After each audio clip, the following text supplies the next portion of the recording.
Greetings everyone, and welcome to the Edge of Creation. Here's a question for you guys. Do you know what these 4 Digimon have in common? Well, it's...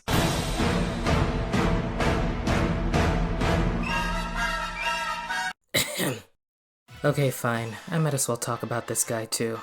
If you're a Final Fantasy VII fan, then you definitely know who Sephiroth is. But I'm also willing to bet that you probably never bothered to learn the origins of his name. These 4 Digimon that I pointed out earlier all have design elements inspired from Sephiroth. No, not the silver fox, but a concept derived from Jewish mysticism. Well, it's time for a very special segment called What's in a Name?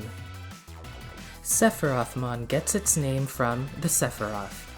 A word that means emanations, the Sephiroth describes the 10 attributes of God. More specifically, Ein Sof, the formless, infinite state of the universe before God's self-materialization. Or in other words, Ein Sof is what God was before he even decided to be God. Yeah, try and wrap your head around that. Sephiroth is actually plural, and the singular form of this word is called Sephira. The first Sephira is closest to God and is the least understood of the Sephiroth.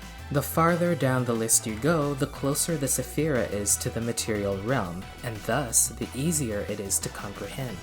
With all this in mind, the Sephiroth should be seen more so as a school of thought. By understanding the 10 attributes of God, we also gain a higher understanding of our own humanity. After all, as we are God's creations, we too have inherited the same 10 attributes. Now, I could go on and explain in depth what each Sephira means, but we don't have time for that. This is a pretty deep rabbit hole, mind you. If you fall a little too far into it, your YouTube ads might start looking like this. Oh, I also want to briefly go over its name in the English dub, Sakakumon. This time, the name is derived from the word sakaku, which is Japanese for the word illusion. This name more so relates to this Digimon's powers rather than its appearance, which we will look more into in a few moments. Although, amazingly, Sakakumon itself has very little to do with illusions. This has been What's in a Name. As far as design goes, Sephirothmon's shape is directly based on the typical depiction of the Sephiroth. Silver hair, a long sword... That's 3 columns of spheres, 3 on either side and 4 in the middle column. The resemblance to its namesake starts to fade from here though. As the legendary Beast Warrior of Steel, Sephirothmon looks neither beastly nor metallic. The branches that connect the spheres together are organic, and on the outside, 8 of the spheres are covered in eyes. The middle sphere, which represents the Sefirot, bears the crest of light, and the top sphere that represents the Keter has a mouth and the 0 unit symbol. These 2 Sephira in particular have design elements shared by multiple other Digimon. The Sefirot is used as a jewel worn by both Rosemon and Babamon. In Rosemon's case, it grants her eternal beauty, which is appropriate because the Sefirot is the Sephira that represents beauty. In Digimon Frontier, the Sefirot is shown as Sephirothmon's weak spot, acting almost like the heart. The Keter, on the other hand, sort of acts like the brain. Well, the main brain, that is. The mouth is both terrifying and expressive, and just above the upper lip is the 0 unit symbol. Now, if this looks familiar, chances are it's because you've seen it before in Digimon Tamers. That's right, the same symbol appears on Kulamon's head, and it glows whenever Kulamon bestows the power of Digivolution. The main partner Digimon of that series also have the 0 unit, as well as a few others. In the context of Sephirothmon, this special symbol at the very least implicates its mysterious powers. The anime depicts it as also being able to freely manipulate its body, allowing itself to chain its spheres together like a string of beads. It can also form a protective cluster, or even separate itself and have each sphere act independently. If you think this thing looks weird on the outside, it gets even weirder on the inside. Each sphere holds a vast area to contain its trapped victims. In Digimon Frontier, each sphere is a domain that represents one of the 10 legendary warriors, and every domain has a unique guardian corresponding to that element.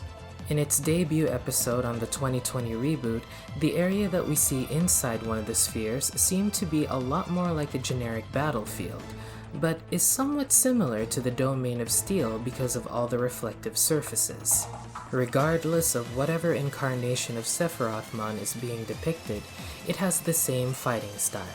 It entraps, analyzes, and copies.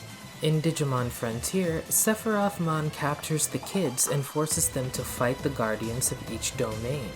During this process, the data of their battles allows SEPHIROTHMON to later emulate the elemental powers of the other warriors.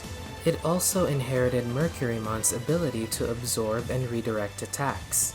Its ability to absorb attacks is seen once again in Digimon Cross Wars, and it was even able to replicate these attacks at 3 times the power.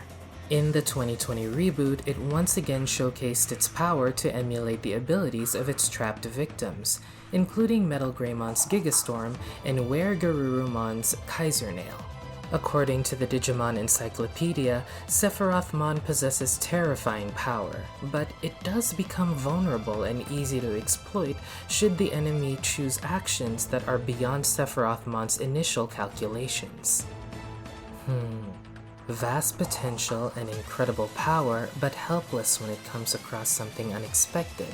Sounds vaguely like technology. Nah, what a stretch. But maybe, just maybe, it is deserving of the title Warrior of Steel.